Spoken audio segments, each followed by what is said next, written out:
Querido Dios, qué momento especial es este cuando nos reunimos para adorarte, para poder exaltar a Cristo.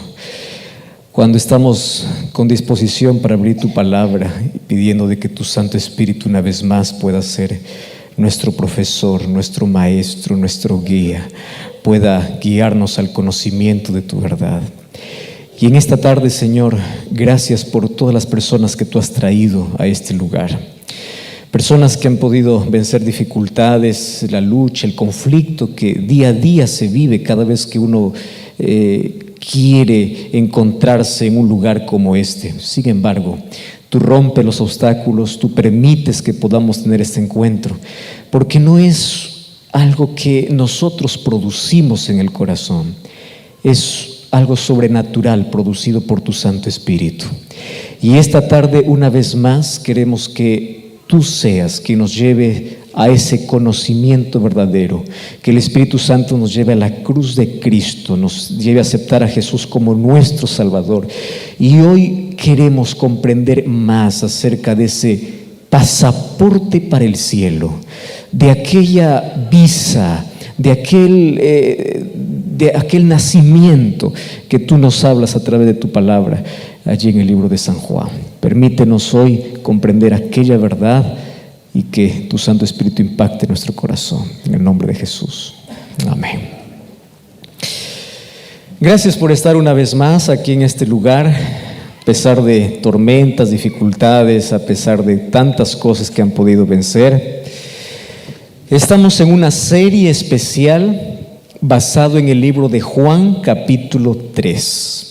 Yo no voy a repetir algunos detalles de los días anteriores, voy a ir al punto como siempre lo hacemos. Un día Nicodemo, aquel líder religioso, se acerca para Jesús y le dice así: Maestro, tú sabes tú has venido de Dios como maestro, nadie puede hacer los milagros que tú haces si Dios no está con él. Jesús no está con rodeos, se va al punto y le dice: tú tienes un problema.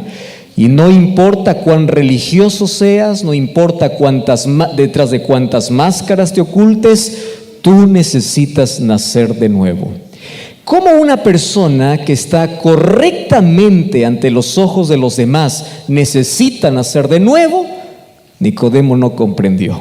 Entonces ayer vimos cómo Jesús trata de explicarle a través de figuras cómo ocurre ese nuevo nacimiento.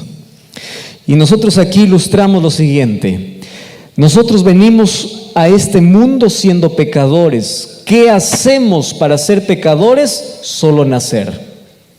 Somos ciudadanos de este planeta y este planeta está lleno de pecado y el pecado nos causa muerte. Entonces tú y yo estamos condenados para morir desde el momento que nacimos. Nacimos para morir. Esa es nuestra situación. Porque somos personas que crecemos, nos desarrollamos y venimos a este mundo ya con pecado en el corazón, el cual nos convierte enemigos de Dios. Y siendo enemigos de Dios, nosotros no podemos soñar con la eternidad al lado de Jesús. Es imposible. Y para poder soñar con un nuevo reino, tenemos que ser ciudadanos de ese reino. Solo que para ser ciudadanos, así como aquí, para poder tener una nueva ciudadanía, se requiere de documentos, se requiere de papeles, se requiere de tantas cosas. Jesús dice: ¿quieres ser ciudadano del cielo? Muy bien, toma la visa. ¿Cuál es? Nace de nuevo. El nuevo nacimiento te da la oportunidad de tener una nueva ciudadanía. Entonces, antes estabas condenado a muerte, ahora tienes una nueva ciudadanía y ahora tienes vida por la gracia de Cristo, y esto ocurre a través del nacimiento. Jesús le dice a Nicodemo: tú necesitas nacer. Mas como es natural, nadie puede comprender este nuevo nacimiento. Y aquí en el capítulo 3, versículo 4, le dice Nicodemo: ¿cómo puede? Y luego se repite en el versículo 9. Jesús le dice: Eso no es una obra natural. ¿Recuerdan lo que les dije ayer? Nadie, en ningún corazón humano, nace de manera natural el deseo de ir a Jesús. Porque nosotros estamos solo acostumbrados a hacer lo malo. Empezar a cambiar, tener deseo de orar, de abrir la Biblia, de hacer esas cosas, no es un elemento natural, eso es sobrenatural. Y ese es el mayor milagro que Dios hace en la vida. El mayor milagro no es hoy sanarnos del cáncer, Dios lo puede hacer. El mayor milagro no es que hoy puedan desaparecer tus deudas, Dios también lo puede hacer. El mayor milagro es transformar tu vida. Y ese milagro está disponible todos los días. Y Jesús empieza a ilustrar para Nicodemo cómo ocurre ese nuevo nacimiento.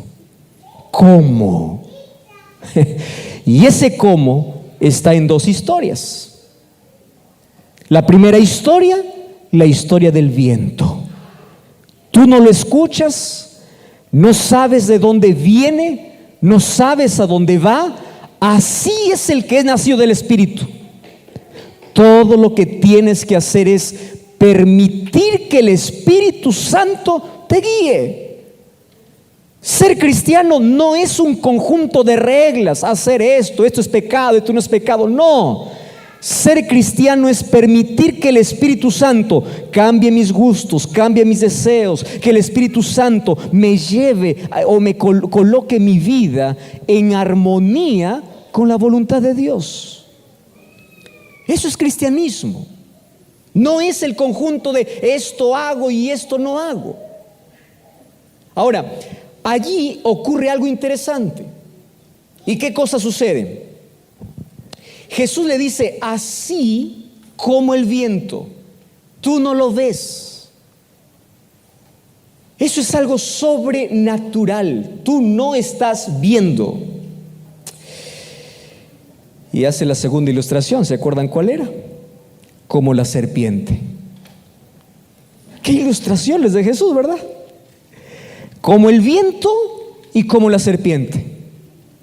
Solo que ayer yo no me detuve a hablar en como el viento.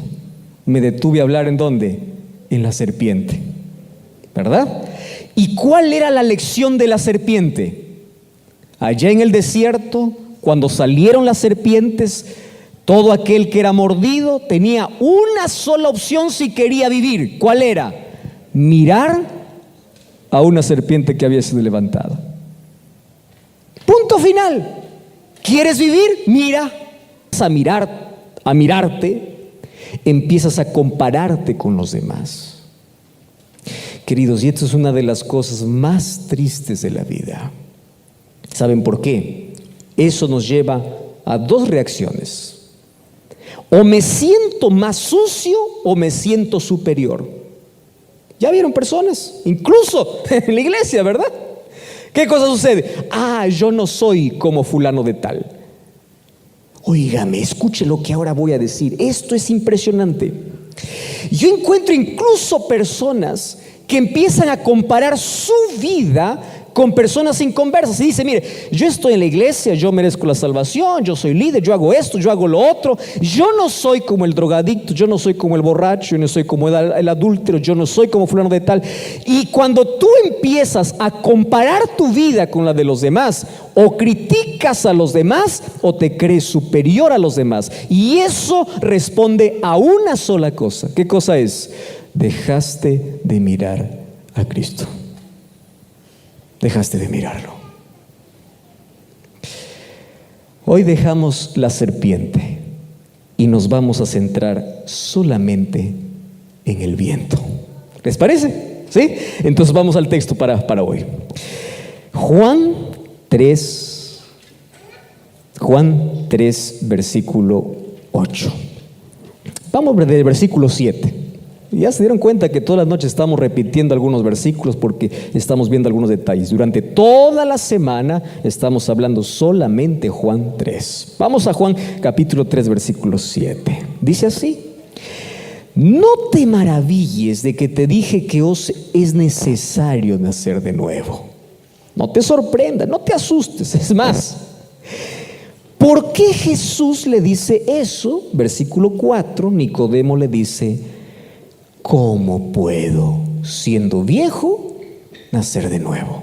Jesús le explica lo que es nacido de la carne, es carne, no te maravilles de esto, y coloca la ilustración: el viento sopla por donde quiere y oyes su sonido, no sabes ni de dónde viene ni a dónde va. Así es todo aquel que es nacido del Espíritu. Muy bien, ¿están preparados para hoy entonces? Vamos a hablar del Espíritu. ¿Quién es el Espíritu Santo? Yo no voy a dar hoy día un mensaje explicando quién es, porque yo aquí voy a dar por sentado de que todos aceptamos que el Espíritu Santo es Dios. Amén. Hay personas que dicen: el Espíritu Santo es una energía, el Espíritu Santo es una fuerza activa. ¿Escucharon ya eso? ¿Verdad? El Espíritu Santo, yo fui profesor en los primeros años de ministerio. Una de las cosas que hacía cuando llegaba para clase era tratar de crear en la mente de los alumnos alguna cosa que relacionaran con el tema. Y yo les hacía dibujar cualquier cosa que relacionen con la clase que hemos entendido. Cada vez que llegamos a la lección del Espíritu Santo, todos dibujaban lo mismo. ¿Qué creen que era? Una paloma. Te dicen: el Espíritu Santo, ¿qué es lo primero que se te viene a la cabeza? Una paloma. Tomando la historia de Mateo capítulo 3, ¿verdad? Y en la mente de nosotros, escúcheme bien esto, de miles de cristianos en la iglesia todavía siguen creyendo: Dios Padre es uno que es más anciano, Dios Hijo es Jesucristo, uno más joven, y el Espíritu Santo es una paloma. Desde ese concepto ya tenemos un serio problema.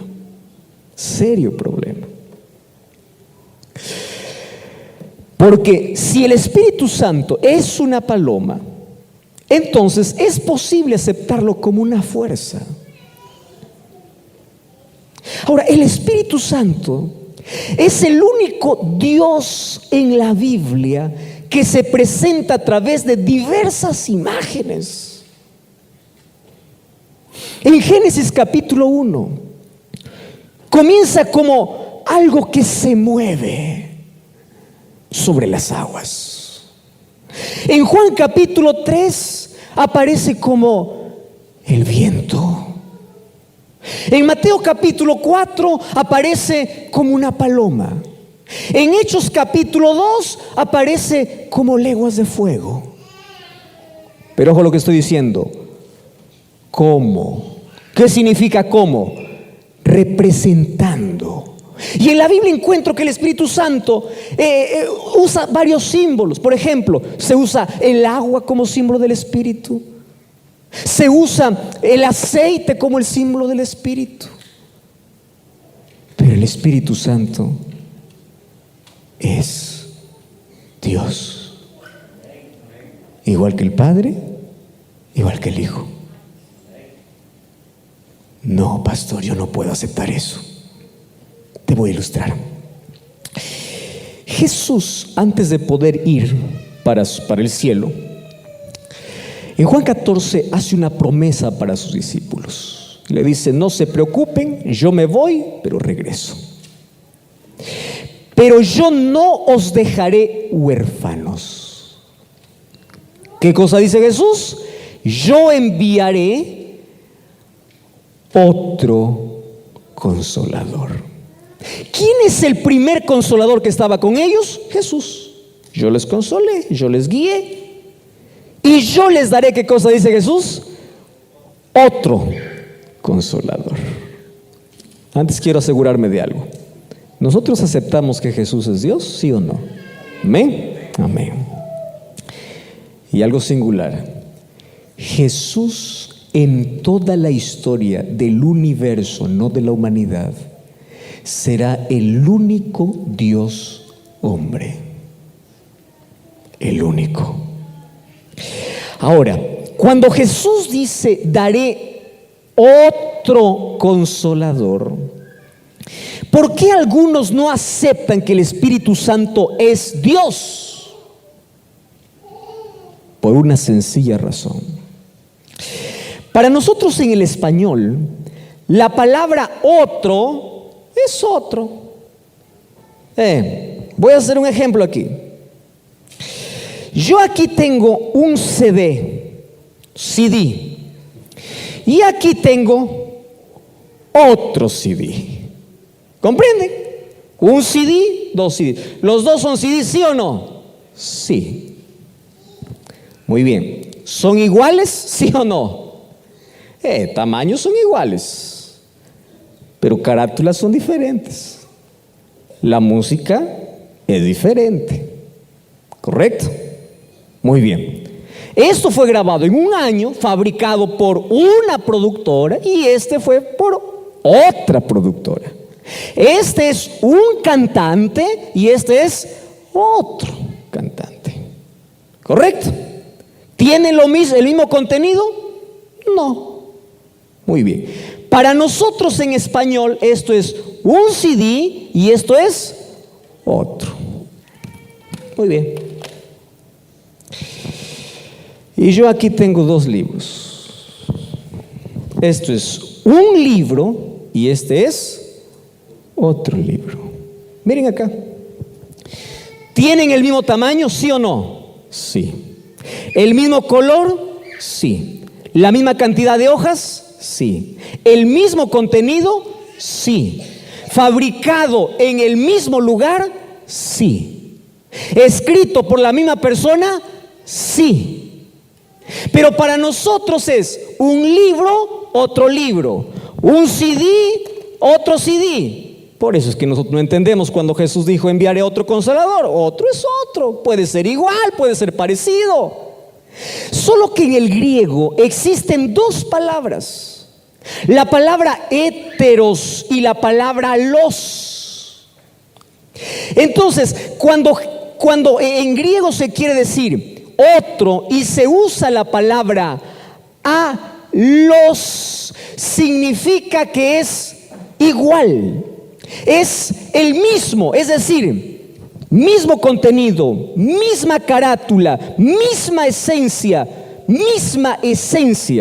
Y cuando se usa la palabra heteros, significa igual pero diferente. ¿Se comprende?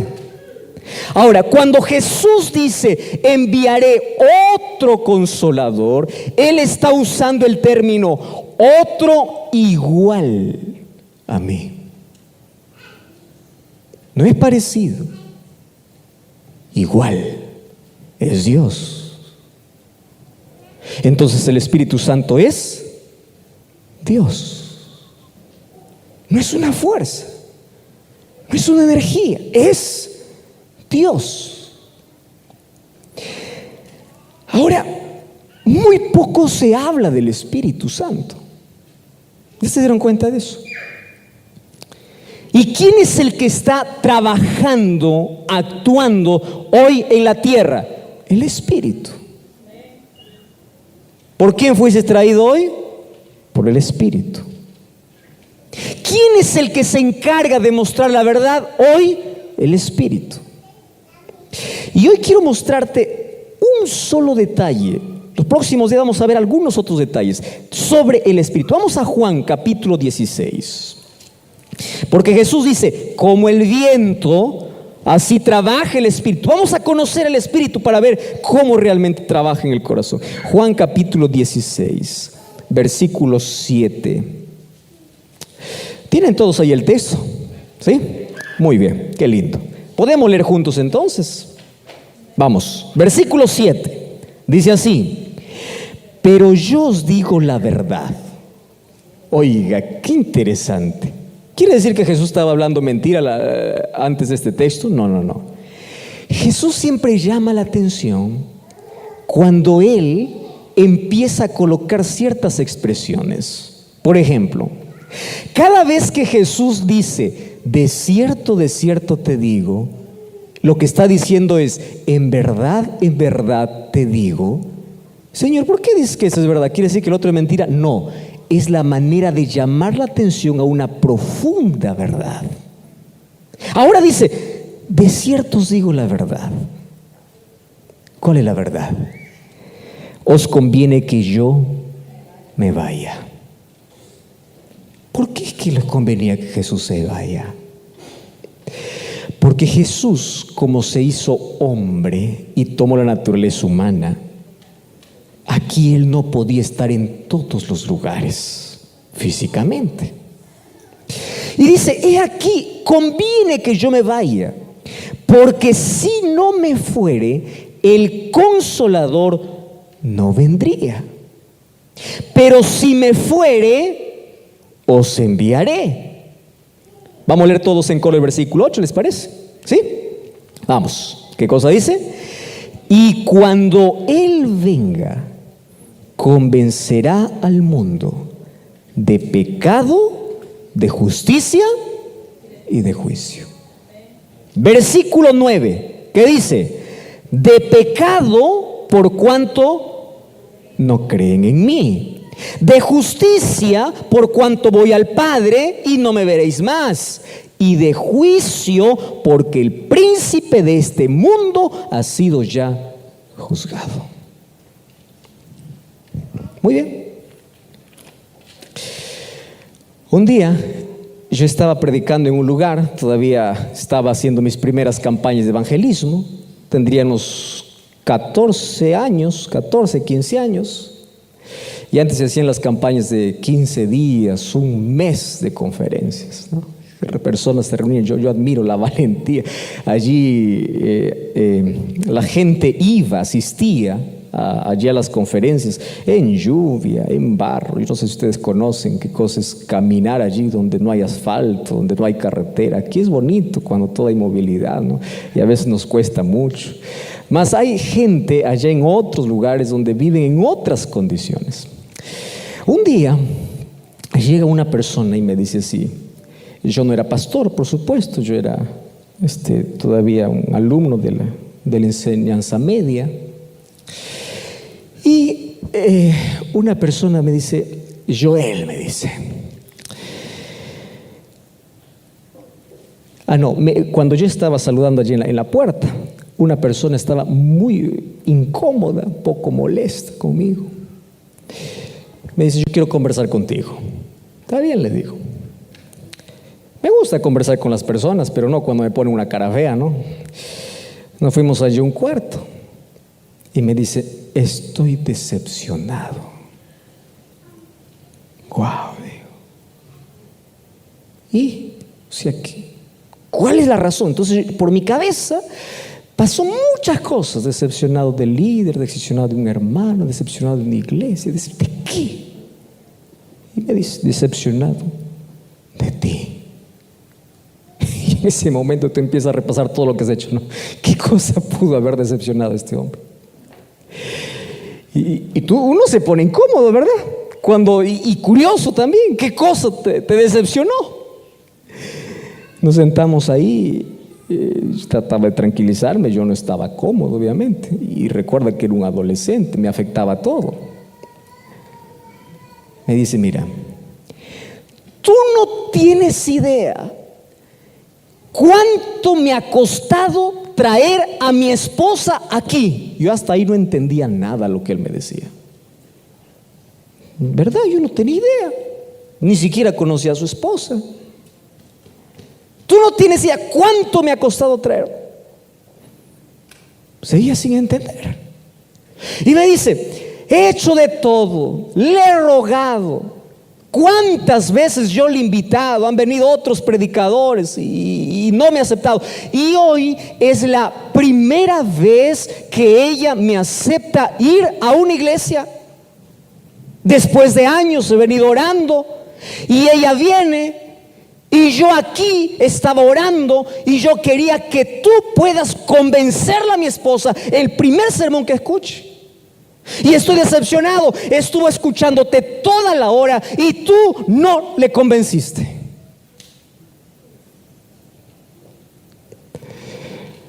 Oiga, ahora entendía la decepción, ¿no? Y en mi mente de adolescente le digo, ¿verdad? Yo te decepcioné. Pero le dije, tú estás conversando con la persona incorrecta. ¿Por qué? Porque ningún ser humano puede convencer de pecado. Hay personas que por allí me dicen, pastor, ¿cómo se siente usted cuando hace llamado y nadie quiere salir a aceptar? Le digo, yo me siento triste. ¿Se siente mal? No, porque yo no morí por ellos. Quien se ofende es Dios. Yo me siento triste, sí. No, yo no me pongo de pie, yo no acepto a Jesús. ¿Por qué? Porque el predicador no me cae, porque a mí, yo no soy nadie para convencerte. Escúchame una cosa. Los seres humanos, los políticos especialmente, con toda la oratoria y toda la capacidad que tienen, ellos pueden convencer para que tú puedas darle un voto. Se puede convencer en ese sentido. Pero nadie en esta tierra ha sido convencido por la palabra de un hombre. Nadie. Porque el único que convence en la tierra de pecado, ¿quién es? El Espíritu. Y cuando tú dices, no acepto, no quiero, ahora no, cuando tú te resistes, no es el asunto conmigo. No es el asunto con la iglesia. Tú estás resistiendo ¿a quién? Al Espíritu. Y Jesús dice, Él los convencerá. Y si el Espíritu no te convence, nadie más lo podrá. Nadie. Solo que el ser humano es curioso, porque el ser más rechazado en este mundo, ¿sabes quién es? El Espíritu Santo.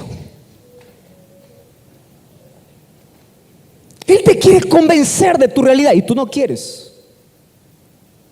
Rechazas. Y cuando el ser humano posterga y rechaza al Espíritu Santo, pierde tres cosas. Piénsalo bien antes de rechazar algo. ¿Está bien? Tres cosas pierde. Número uno, pierde tiempo. ¿Qué cosa pierde? Tiempo. Número dos, pierde vida. ¿Qué cosa pierde? Vida. Y número tres, pierde la eternidad. Ahora les pregunto, ¿conviene rechazar o no? No conviene.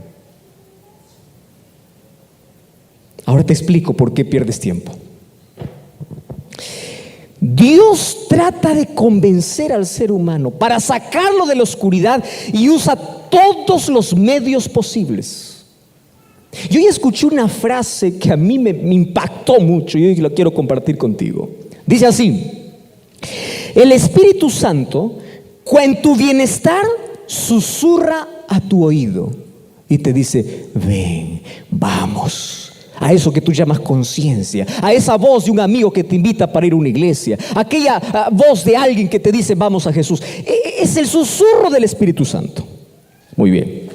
En el bienestar, ¿qué cosa hace? Susurra. Cada vez que tú abres la palabra de Dios, el Espíritu Santo no susurra, el Espíritu Santo habla. Porque cada vez que abrimos la Biblia y tú estás escuchando un texto de la Biblia, ¿a quién estás escuchando? La voz del Espíritu.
En el bienestar, ¿qué cosa hace? Susurra. ¿Qué cosa hace cuando escuchas un sermón? Habla. El Espíritu. Y número 3, el Espíritu Santo llega un momento en que grita, levanta la voz. ¿Y sabes cuándo el Espíritu Santo grita al corazón humano? En el sufrimiento. Por eso es que las crisis de esta vida, los problemas de esta vida son el grito de Dios diciendo: quiero salvarte. Y no es que Dios lo provoca, Dios lo permite para ver si en el dolor puedes escuchar, porque mientras todo te va bien, ignoras, rechazas. Y esto me impactó mucho cuando el Espíritu te traslada ¿a dónde? Hacia la luz. Por eso es que en Apocalipsis capítulo 3 Jesús llama a su pueblo y le dice: mira, yo te voy a dar un consejo. Compra vestidos nuevos, haz esto, lo otro, y unge tus ojos con colirio para que veas. ¿Sabes qué significa o qué representa colirio?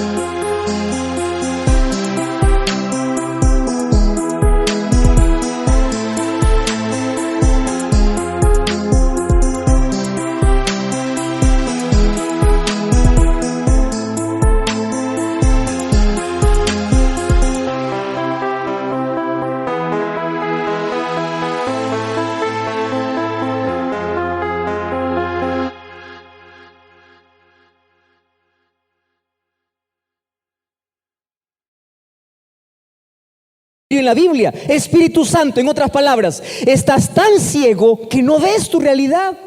¿De qué me convence el Espíritu Santo? De mi condición.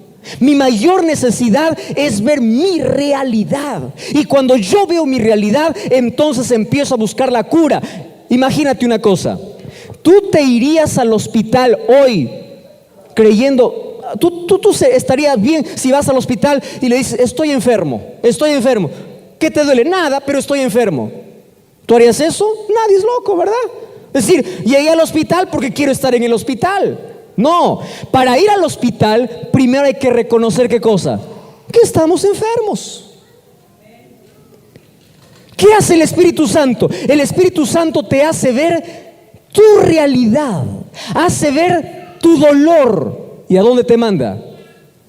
Al médico. ¿Quién es el médico? Cristo. Aquel que no reconoce que está enfermo nunca va a buscar tratamiento. Aquel que no reconoce que es un pecador jamás va a buscar a Cristo. Por eso dice el Espíritu Santo, ¿qué cosa hará? Él los convencerá de pecado. Ahora, lo que me interesa de Juan capítulo 16 es esta expresión. Y allí dice: de pecado, versículo 9, por cuanto no creen en mí. ¿Qué cosa es pecado aquí en este texto? Una sola palabra: incredulidad.